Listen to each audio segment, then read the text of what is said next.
Hi there, welcome. My name is Eddie. Welcome back if you're returning. If you like these videos, please like and subscribe. So I'm doing a series called A Christian Reading the Quran for the first time, and this is video number 11-ish, I think. So I'll just start with a quick prayer. And dear God, I just pray that I can learn, and I pray that I can build bridges with the Muslim community. And I pray for blessings over them as well. Thank you. Amen. So thank you for your comments, your advice and your recommendations. There's so many comments that I'd love to talk about. I might do a video on it, but I really do appreciate it. And there's been so much love and encouragement. And like I said, thank you very much. So this is being filmed on the 31st of July, and it'll probably be posted in about 10 days time.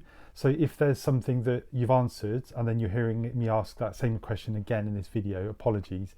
It just takes a while for the video to come. I'm releasing 2 a week. My worldview is Western and Christian. Apologies in advance if I say something that's culturally inappropriate. I don't mean to offend anyone. I'm trying to be open-minded in relation to the text and everything. However, I just want to clarify, just so that where we're standing. I'm not open to conversion, and it's nothing personal. You Muslims are lovely, and I found the text very interesting, and there's a lot of wisdom in there. But it's just that I'm happy as a Christian. I'm also trying to be respectful, as I appreciate that this book means a lot to 1.5 billion people in the world. I'm trying not to be too preachy about Christianity. Like when I read something in here, like about Moses, for example, or we talk about marriage or something like that, and I've got a load of ideas from Christianity. Sometimes I can get a bit excited and I just want to tell you all about it. But afterwards, I'm like thinking, gosh, I've just like bombarded them with like 5 minutes of Christianity. So I'm trying to hold back on that a bit. And I'm also trying to be honest. However, I don't want to offend anyone. With the comments, they are welcome, and I really appreciate it. I've learned a lot, like I said.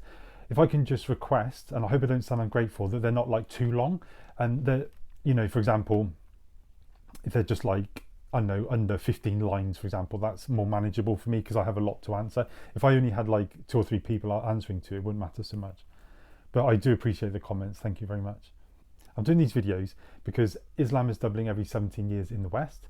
I think it's good as a Christian for me to learn about other religions, and especially Islam, like I said, because it's doubling, and it's starting to have an influence politically, which impacts me and my family. So I want to learn about Muslims, and hopefully this can be used as a bridge to build between communities as well. And so far, I think there's been a lot of positiveness, a lot of good vibes, a lot of encouragement. So I think it's working. And that's obviously thanks to you guys. Thank you very much. However, I just want to clarify that I would be lying if I said I didn't want you to become Christian, because I love it so much and I want to share that with people, and I think it's amazing. Just like you like Islam, you would probably want me to become Muslim. But that was not my main goal when I started doing these videos. But I just wanted to clarify that. So I've been reading the Sahih International, which was translated by 3 American ladies in the 90s.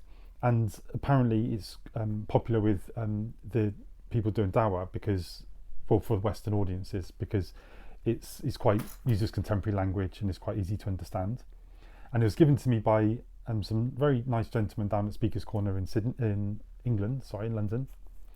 And so far I've been quite impressed. It's interesting, and I've learnt about warnings against apostasy, rejecting the monotheistic religion. There's a lot on fasting, helping the poor and the families, and the last video I did was on marriage.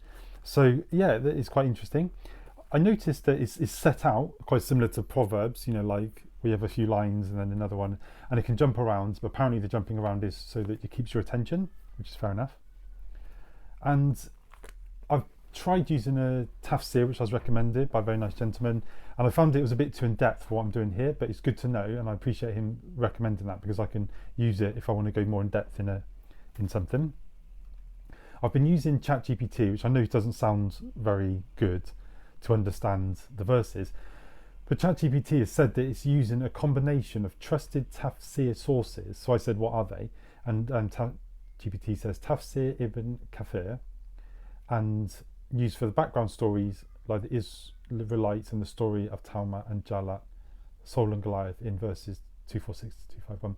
The Tafhim al-Quram and in brackets Abdul Allah Mudi, used for practical and social interpretation, especially where moral and family law verses apply. The Mariful Quran, in brackets Mufti Muhammad Shafi, and then the Quran translation and basic tafsir. So yeah, it's pretty cool. It says it's been cross-checked multiple tafsirs for each verse.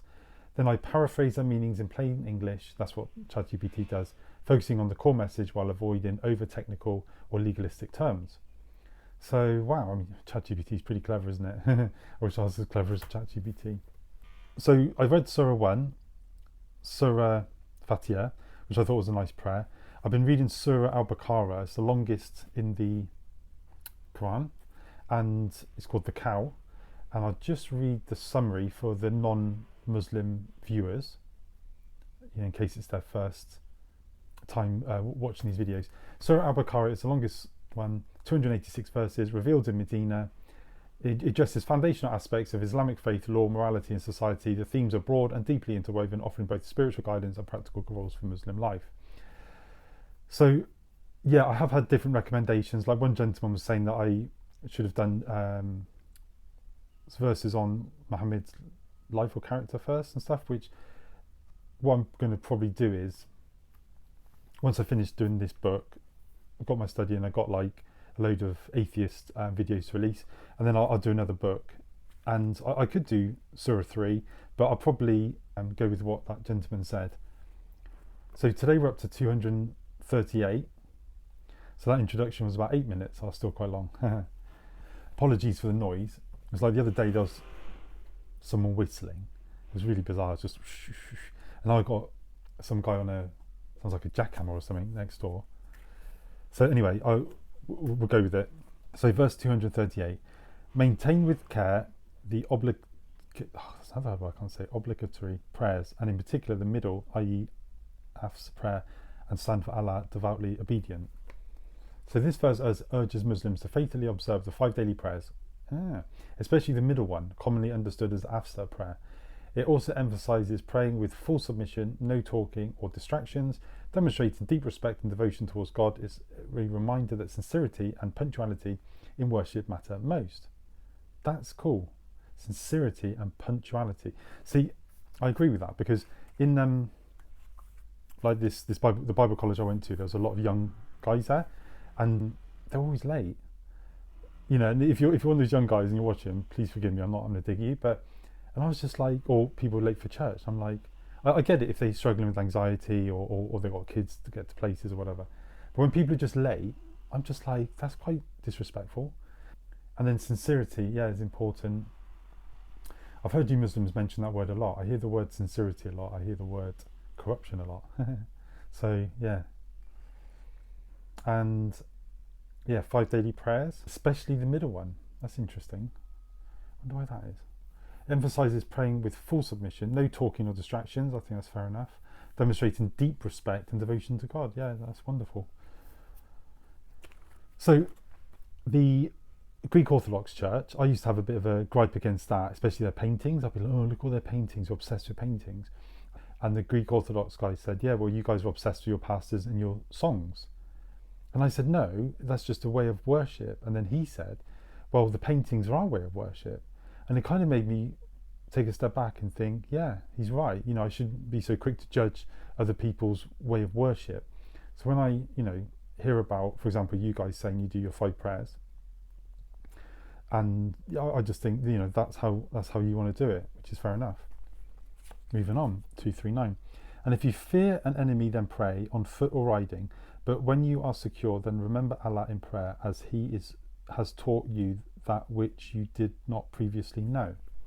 So, commentary. If believers feel threatened by an enemy, they should pray, even on foot or riding. However, they can manage. So I got distracted by something coming up on my phone. And once they are safe again, they should pray in the full, proper way as God taught them. This shows flexibility in hardship, yet encourages returning to best practices when possible. Okay, fair enough. So basically, if you're in a war, you can't just sort of lay down your mat and pray, I guess. If they feel threatened by an army, they should still pray, even if on foot or riding. Oh, okay. However, if they can manage, once they're safe again, they should pray in the full, proper way. Okay, so basically just a sort of reduced or slightly less version of the proper prayer if you're in, in war, fighting, whatever. That makes sense. 240, and those who are taken in depth among you and leave wives behind, for their wives is a bequest, maintenance for 1 year without turning them out. If they leave of their own accord, then there is no blame upon you for what they do with themselves in an acceptable way. In the footnotes, this directive was abrogated by those later in 2:3:4 and 4:1:2. And Allah is exalted in might and wise. So 240, when someone dies and leaves behind a wife, it's kind and fair to leave her a year's living and home space. Put this on the other side. Oops. Even if the widow chooses to leave later, she deserves to be treated respectfully and not forced out abruptly. It's a law that protects dignity and mutual responsibility, showing fairness and compassion. I think that's awesome. In transition, I think that's really nice. When someone dies and leaves behind a wife, I see. When they die and leave a wife, is to leave her a year's living and home space, even if the widow chooses to leave later. She deserves to be treated respectfully and not forced out properly. Yeah, I think that's really nice. Because it'd be horrible, wouldn't it? I mean, it's going to happen to us all someday, I guess. Our loved ones pass away and stuff. But yeah, I mean, for a woman to lose her husband and then to be kicked out. So yeah, I think a year's good. That's fair enough, isn't it? 241. And for divorced women, in a provision according to what is acceptable, a duty upon the righteous. Okay, divorced women should receive reasonable financial support, not lavish gifts, but enough to live on decently during the waiting period. This is considered the mark of a righteous person. It shows that facing the end of a marriage should not mean a woman is left without basic needs, reflecting balance, compassion. I think that's awesome. Yeah. Not that it matters what my opinion is, but 242, thus does Allah make clear to you his verses, i.e. laws, that you might use reason. Okay, so Allah makes things clear in the commentary, so that believers can use their reason. God explains these rules in straightforward language so people can reflect and make sense. It highlights that divine guidance isn't blind obedience. It's meant to engage the mind and be lived thoughtfully. I'll just be totally honest with you, and I don't mean to offend, and please be aware that this might be a bit triggering for some people, but I'm just being honest. But at the same time, I'm trying to be respectful. It comes across to people like myself in the West that you guys, because you're so adamant on what you believe and so devout, it appears to us as if that you don't have, even though obviously you're very intelligent and you've got amazing reason when it comes to critiquing the Bible. And I'm not saying that as a dig, but when it comes across to me, and I'm not saying this is correct, but when I challenge Muslims on stuff in the Quran, that they don't use objective reasoning, but that's just my perspective, you know what I mean? I'm not being critical or anything like that. For example, I will, if I ask Muslims why they believe Islam is true, it always comes back to because the Quran says so, and then I'll say, well, why does that mean it's true? And then it's almost like circular reasoning. It always comes back to because it is, and the miracle of the Quran. But it just appears to me, and please, I don't mean to offend anyone by saying this, that you believe in this because you were taught it at 4 or 5 years old, and not to question it or doubt it. Obviously, I'm not saying that my opinion is correct, but that's just how it appears to me. And like I said, I don't mean to offend. And it's why in Christianity, Jesus said to be born again of the Spirit. And what he's effectively saying is that you need to have your own encounter with God, not just rely on what your parents have taught you. But again, please don't think I'm being rude or disrespectful there. I'm just telling you how I think about this. But it's good that the Quran says that, to use your reason and stuff. Okay, next one. 243. Have you not considered those who left their homes in many thousands fearing death? Allah said to them, die, and then he restored them to life. And Allah is the possessor of bounty for the people, but most of the people do not show gratitude. 243. Recall when many people fled their homes fearing death and many died. Allah tested them, but then brought them back to life, showing how he rewards faith. This reminds us that God is generous and merciful even when we lose courage. Many didn't appreciate his favour, yet his care remains constant. That's really interesting. So I have another thought on that. Recall when people fled their homes fearing death and many died. Allah tested them, but then brought them back to life, showing how he rewards faith. I guess, would that be in relation to, say, like going off to war sort of thing? Fled their homes fearing death and many died. Tested them and brought them back to life, showing them. See, I've heard it be said, now you're going to probably disagree with me on this, that, well, I think you definitely would disagree with me on this. And again, I don't mean to upset anyone or offend anyone, that some Muslims, and you might too, and it's totally fair if you think that you believe that Allah gave you like an empire as like a reward for, you know, being true monotheists.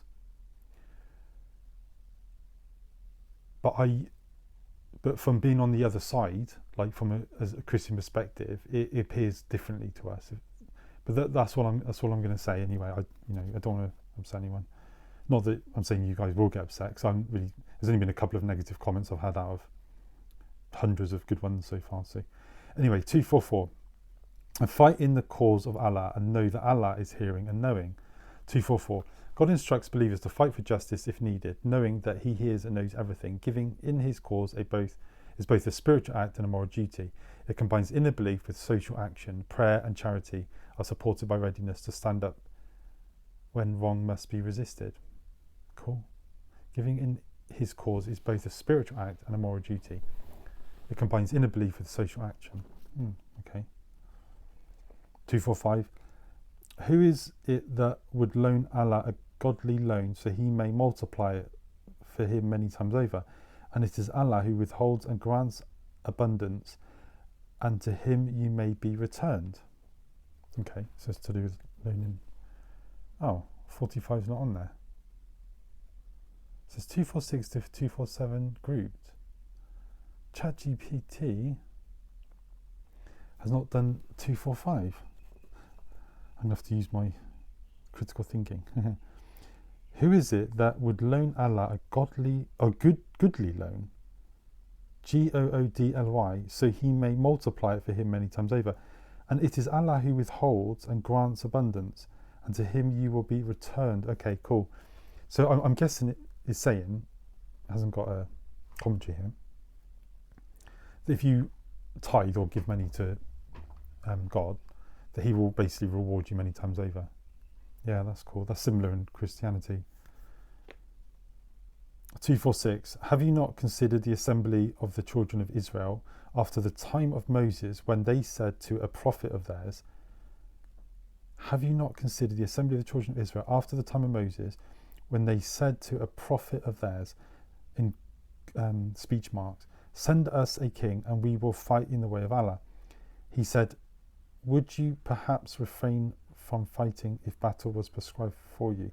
They said, and why should we not fight in the cause of Allah when we have been driven out from our homes and from our children? But when battle was prescribed for them, they turned away except for a few of them, and Allah is knowing of the wrongdoers. That's interesting. So, grouped with 247. Okay, I'll read 247 and then I'll read the commentary because it's combined. 247. And their prophet said to them, indeed, Allah was sent to you, Saul, as a king. They said, how can we have kingship over us while we are more worthy of kingship than him? And he has not been given any measure of wealth. He said, indeed, Allah has chosen him over you and has increased him abundantly in knowledge and stature. And Allah gives his sovereignty to whom he wills.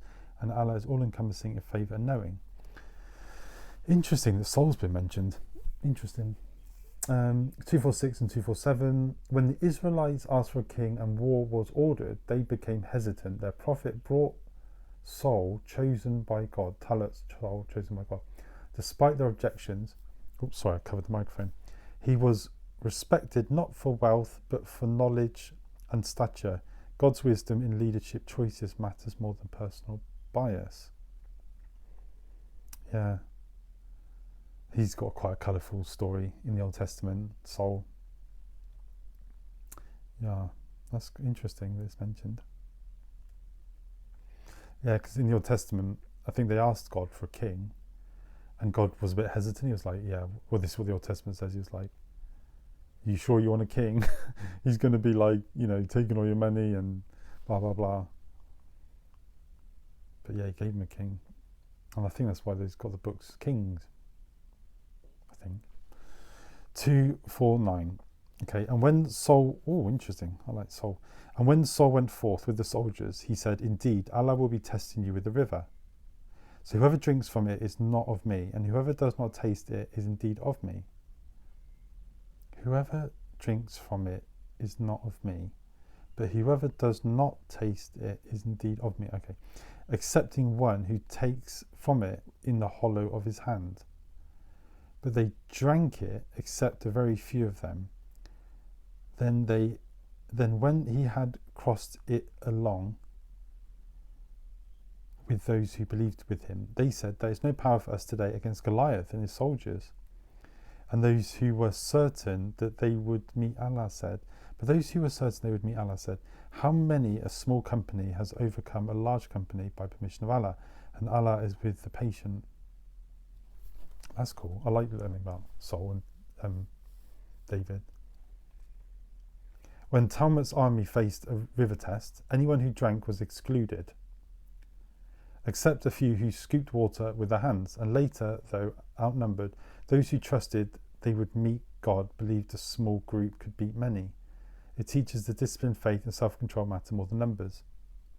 Yeah, that's cool. That's interesting. I was actually thinking of doing a video down Speaker's Corner in Sydney about how it's plausible for the David and Goliath story, because David, his sling was like a military weapon, wasn't it? I mean, he would. It says in the Bible that he would, kill like lions and stuff with it. And I've seen videos on YouTube where they go, whoosh, and it just pings, and they can get really accurate. And then the Goliath, it's possible that he had a tumor on his growth gland. Now the Bible says that he was, I think, between 8 and 9 foot or something, and the tallest person, I think there was 7'11", and the people that tall, they don't have very good is it like coordination or sight or something. So and because he had some men with him,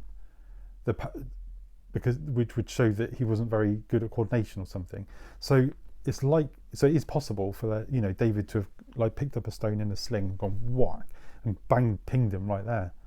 Who fought as a champion for the Philistine army against God's people, the Israelites. How tall was Goliath in reality?